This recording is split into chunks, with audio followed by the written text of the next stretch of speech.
ये कहानी शुरू होती है अंजलि नाम की एक बेहद खूबसूरत औरत से। अंजलि की शादी सुरेश से हुई है, जो एक बहुत ही मेहनती और भोलास आदमी है।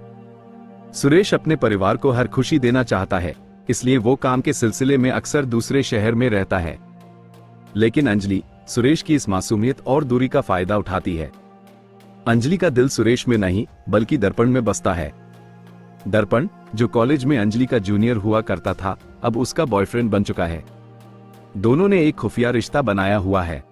जब भी सुरेश घर से बाहर होता है, अंजलि हर रात दर्पण को अपने घर बुलाती है।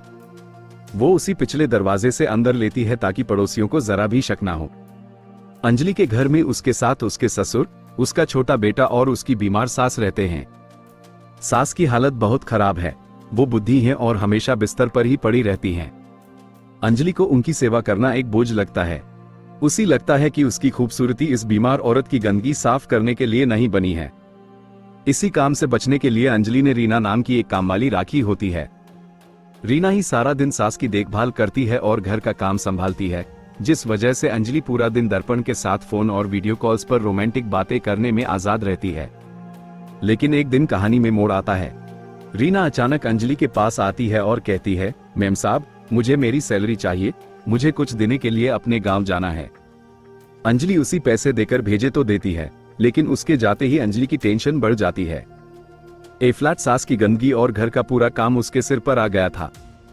अगले दिन जब अंजलि अपनी सास के कमरे में जाती है, तो वहां की बदबू और हालत देखकर यूएसईवाई वॉमिटिंग होने लगती है। उसी अपने आप पर और अपनी किस्मत पर बहुत गुस्सा आता है। वो सोचती है कि वो एक ऐसी प्यासी औरत है जिसे इश्क और रंगीनियां चाहिए, लेकिन वो इस बीमार औरत के जंजाल में फंस गई है। गुस्से में वो एक फैसला करती है और अपने बेटे को मायके भेजे देती है ताकि घर में कम लोग रहे। जब वो ये बात दर्पण को बताती है, तो दर्पण खुश होकर कहता है, ये तो बहुत अच्छा हुआ। फ्लैट हम रातों को और भी आजादी से मिल पाएंगे और हमें रोकने वाला कोई नहीं होगा। रात होती है, सन्नाटा छा जाता है। दर्पण हमेशा की तरह पिछले दरवाजे से दाखिल होता है। दोनों मिलते हैं, लेकिन तभी दर्पण अपनी नाक बैंड करते हुए कहता है, अंजलि, तेरे घर से ये कैसी अजीब बदबू आ रही है? मेरा दम घुट रहा है। अंजलि गुस्से से पागल हो जाती है और चिल्लाकर कहती है, ये सब इस बुढ़िया की वजह से है। वो ना मरती है, ना मुझे जीने देती है। कहानी अब एक ऐसे मोड़ पर है जहां हवाओं में भी मौत की गर्मी है। अंजलि और दर्पण को लगा था कि बलवंत बेहोश है, लेकिन उन्हें क्या पता था कि एक टूटे हुए दिल और बदले की आग में जलता हुआ बाप इतनी जल्दी हार नहीं मानेगा। मौत का आखिरी खेल जैसे ही अंजलि ने बलवंत को जमीन पर घसीटना शुरू किया, बलवंत की ऊँख किसी शिकारी की तरह खुल गई। वो बेहोशी का सिर्फ एक नाटक था, एक और जाल। बलवंत ने अपने मजबूत हाथों से अंजलि का गला पकड़ लिया। अंजलि की सांसें अटकने लगी, उसका चेहरा नीला पड़ने लगा। दर्पण, जो डरपोक था, अंजलि की हालत देखकर भागने की कोशिश करने लगा, लेकिन अंधेरे घर में वो रास्ता भटक गया। अंजलि ने किसी तरह अपने जख्मी हाथ से बलवंत की एंग में उंगलियां डाली और उनकी पकड़ से आजाद हुई। वो हाँफती हुई दर्पण के पास पहुंची। हमें इसे अभी खत्म करना होगा दर्पण, वरना ये हमें जिंदा गाड़ देगा, उसने चिल्लाकर कहा।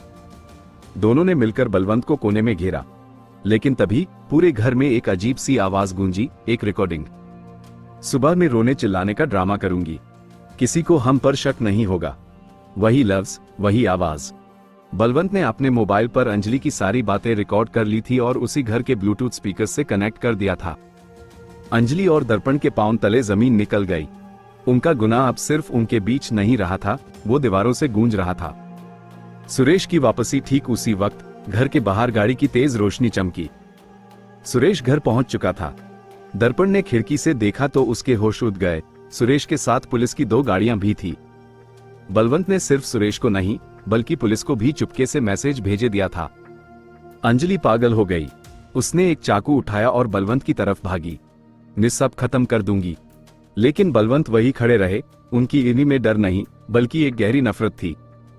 जैसे ही अंजलि ने वार किया, बलवंत ने साइड होकर उसकी कलाई पकड़ ली और उसी वही पटक दिया जहां उनकी पत्नी, अंजलि की सास, की लाश पड़ी थी। अनजान घर का दरवाजा एक जोरदार धक्के के साथ खुला। सुरेश अंदर दाखिल हुआ। उसने देखा उसकी मां की लाश, उसके बाप के जिस्म पर चोट के निशान, और अंजलि, वो औरत जिसे वो अपनी जान से ज्यादा चाहता था, हाथ में चाकू लिए खड़ी थी। पुलिस ने तुरंत दर्पण और अंजलि को कब्जे में ले लिया।